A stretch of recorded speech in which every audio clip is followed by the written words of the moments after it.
What's going on, everybody? Welcome to another Angle of Pursuit podcast, your fantasy football, sports betting, and NASCAR home here at the fakepigskin.com. I am your host, Kyle Robert. You follow me on Twitter at NotoriousKRO. With me once again, it's Brian Twining. Brian, we just got done talking Leonard Fournette to the Bucks. What it means for Tampa, what it means for our boy Rojo, pour one out, what it means for the Jags, and we even threw in a little Alvin Kamara. What are we doing with him? If you missed that, go check it out. Check when you're there, give it, hit subscribe, hit thumbs up if you're enjoying what we're doing. It really does do a lot for us. But Brian, today we are here. Obviously, the big weekend is coming. It is draft season. Obviously, we will be recording mine shortly after we record yours. But we are talking Brian's bold predictions for the 2020 fantasy football season. And folks, I got to look at the cards prior to this. We have some takes. We have some thoughts. We are getting spicy, and I'm here for it. Yeah, I think that these are my favorite things to do leading up to fantasy season is to kind of try to do our best Nostradamus impression and look into the crystal ball and see who we can kind of hit on that, it's just kind of off the wall, like beyond what people's belief would be on these dudes. Yeah, and it's so obviously like take these with a grain of salt. We're not saying they're 1,000% going to happen, but we want to be a little more out there than Saquon Barkley's a good football player or Christian McCaffrey is going to score a lot of fantasy points this season. And so we're trying to be a little aggressive with some of these. And so if they don't quite reach that and still get close, they had a freaking awesome season and they're going to reward fantasy owners. So, Brian, let's not leave anything else. Let's dive right in and let's talk about the one that I absolutely love. And I'm kind of mad at you for stealing because it would have made my list. We'll talk some Michael Gallup as the top scoring Dallas Cowboys wide receiver in 2020. Yeah, this was something that he was already on the precipice of doing last season, had it not been for him missing 2 games, which if you were to take his and Amari Cooper's numbers, even with Gallup having missed those 2 games, they're almost identical in terms of per game statistics, with Gallup is actually ahead of Cooper's targets per game, receptions per game, yards per game. Like Gallup seemed to, over the last second half of the year, develop that bond between he and Dak, where Dak was consistently looking Gallup's way down the field, which is where you see those big chunk gains, and they wind up that's how you wind up being a top fantasy scoring wide receiver. And that's something that Gallup did really well. He finished top 10 in both yards per reception and yards per target during the 2019 season. And I see with the addition of CeeDee Lamb, who you hear a lot of people, they start thinking, oh man, CeeDee Lamb's going to be taking away from both of these guys' numbers. But when you really look a little bit deeper into what Dallas did last year, with the departures of both Randall Cobb and Jason Witten, I mean, combined, that's like 165 plus targets right there. Zeke had over 70 of those targets, which I can actually see Zeke getting a little bit less usage a little bit less volume in the passing game.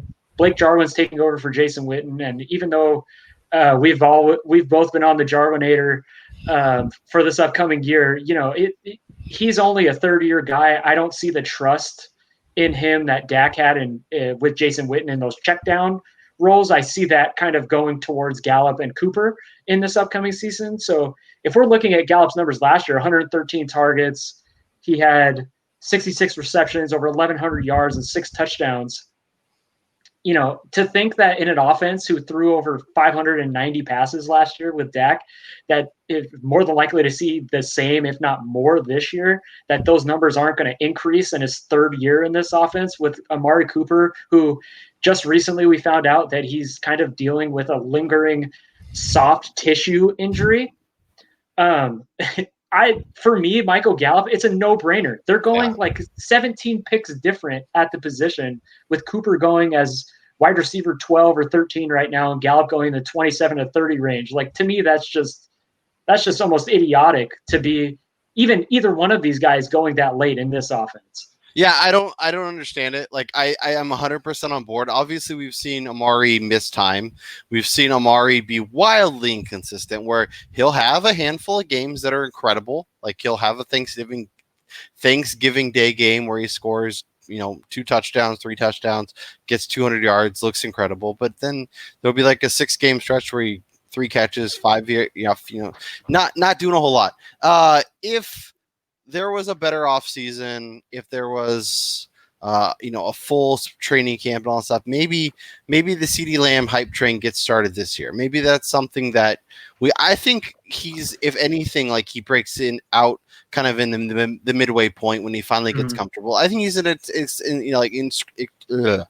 extremely talented player that can do a lot, but the comfort, the ability for him to for Gallup just to know the offense, to step right in, to build the rapport with Dak. He's ready to go. I think a monster season is absolutely coming. And I'm 1,000% on board with this call. I think Gallup is the top scoring Cowboys receiver, and I think he could approach a wide receiver one season come the end of the season. Yeah, I originally had Gallup ranked in my top 12 when we first did our rankings at the position, and I kind of softened on him a little bit after they had drafted CeeDee Lamb. But after going through this training camp and all that stuff, and just kind of looking back at the numbers and what Gallup has done over his first 2 years, even his rookie season, he led the team in yards per target and yards per reception on only 66 targets. He had over 500 receiving yards. And that was with a 50% catch rating. Like Dak has gotten better, Gallup has gotten better, the offense has gotten more pass heavy. Yeah, and a lot less clapping, so we're everything's pointing up. Everything's pointing up. Yes. I love the call. 1,000% on board. As you mentioned, all those vacated targets. I think Gallup's volume goes up. I think his production goes up, and I think he has a monster season. The next one, however, I'm going to be very vehemently opposed, and I think this is going to be a very interesting conversation as we roll along, because there is a lot of people who are very much in lockstep with you, and then there is another group of people who are on Team Kyle, and Zach Moss will be the highest scoring fantasy running back, a rookie running back in 2020. What? Hey man, these are bold predictions here. This is spicy for sure. So I'm spitting fire with this one, and this is something that as soon as I saw where he went in that Buffalo offense, Frank Gore is gone, which Frank Gore is leaving behind over 160 totes out of that backfield, which saw the team rush for 490 plus times. They were sixth in the NFL in that category.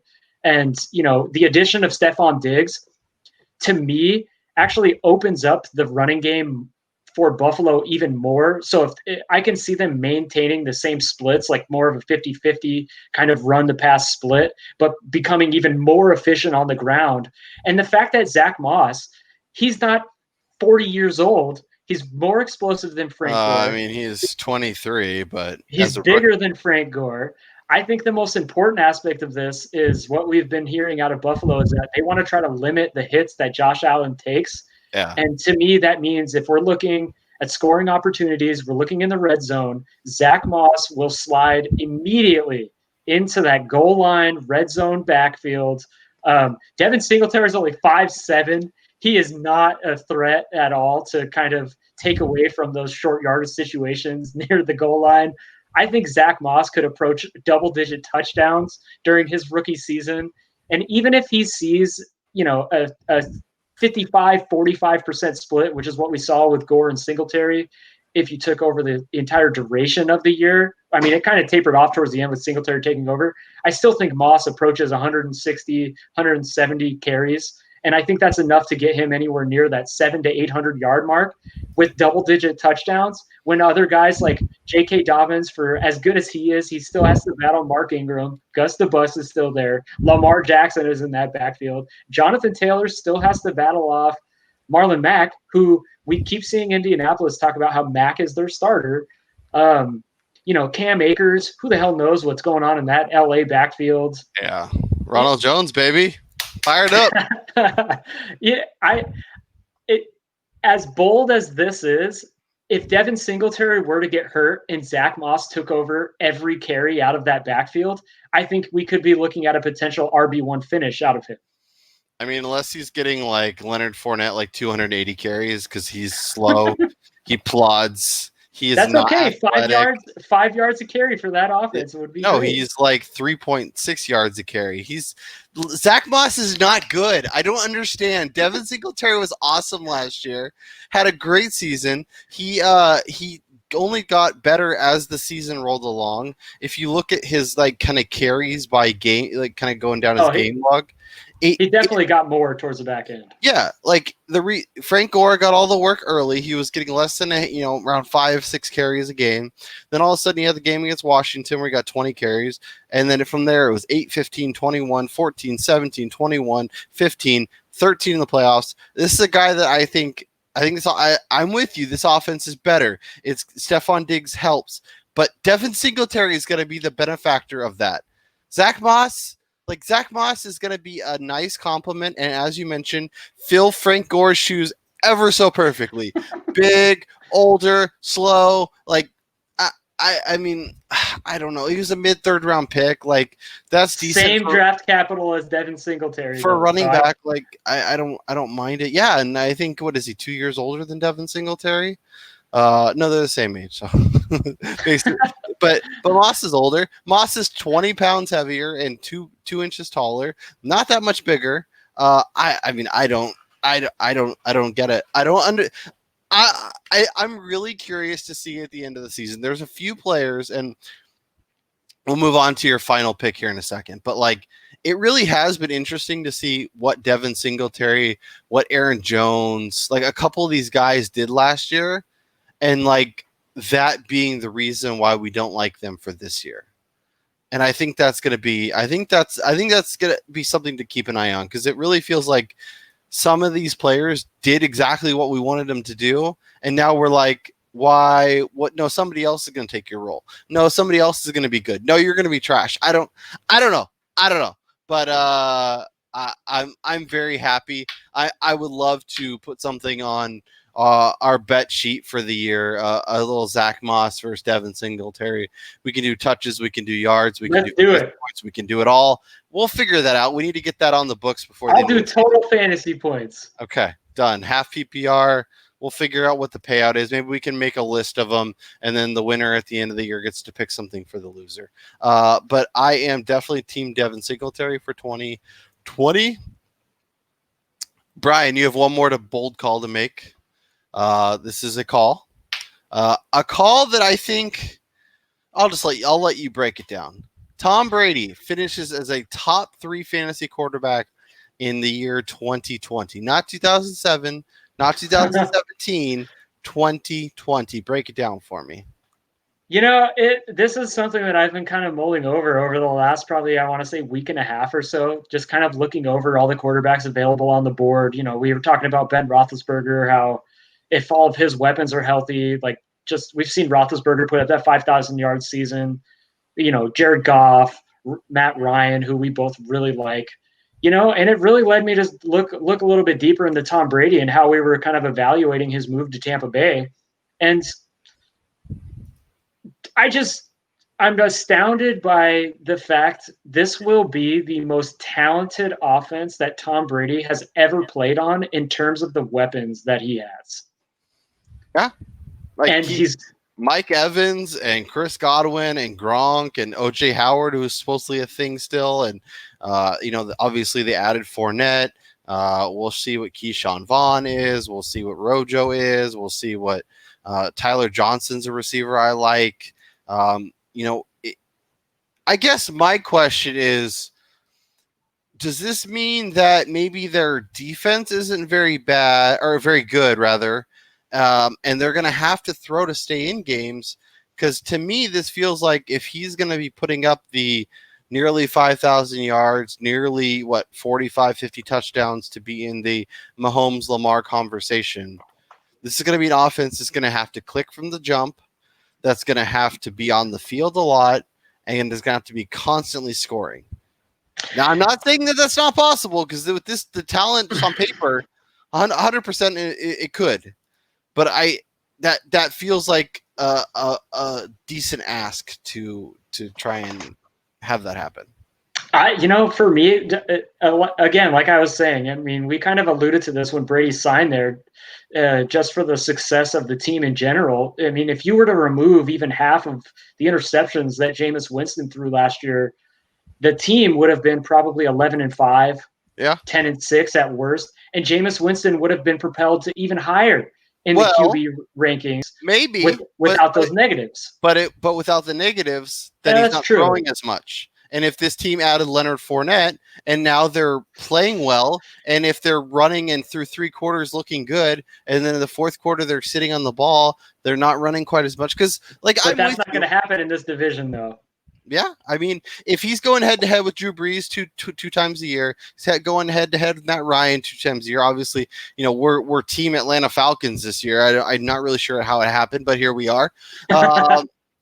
He's gonna have to, like, I don't know, man. Like, he's gonna have to do stuff. But I also could see them being like, what's the best way to keep the high-powered offenses off the field?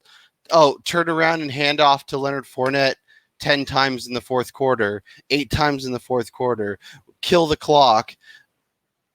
I mean, a Peyton Manning Broncos season is in the cards, but a Peyton Manning Broncos season is also in the cards. So that's my concern. No, so I can understand people's concern. It was something that I was worried about leading into this, was the fact that, last year he put up pedestrian numbers, barely over 4,000 yards, which is that's pretty damn good. 24 touchdowns, 9 interceptions. He had his worst touchdown percentage ever in the history of his career, but he was throwing to literal no names. I mean, he was throwing to AB for one game. I mean, who the hell is that clown? He was throwing to Mohamed Sanu, who they was supposed to be their savior, and the Patriots ended up cutting.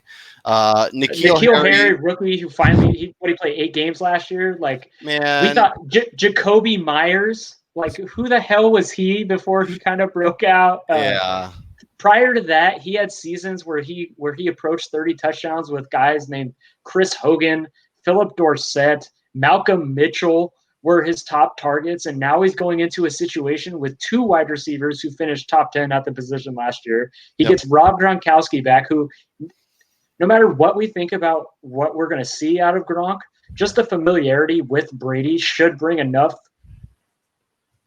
to the offense that should make that connection viable, and then it could open up more for OJ Howard.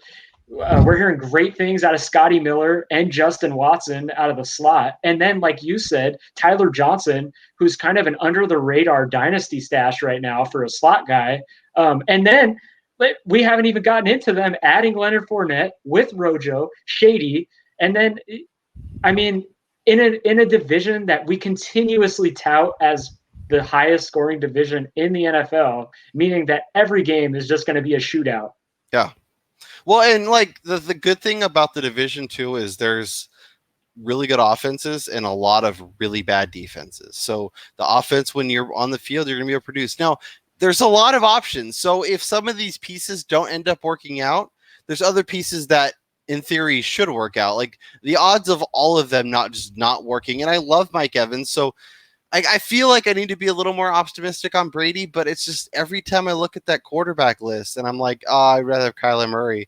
I'd rather have Dak Prescott. I'd rather have Russell Wilson.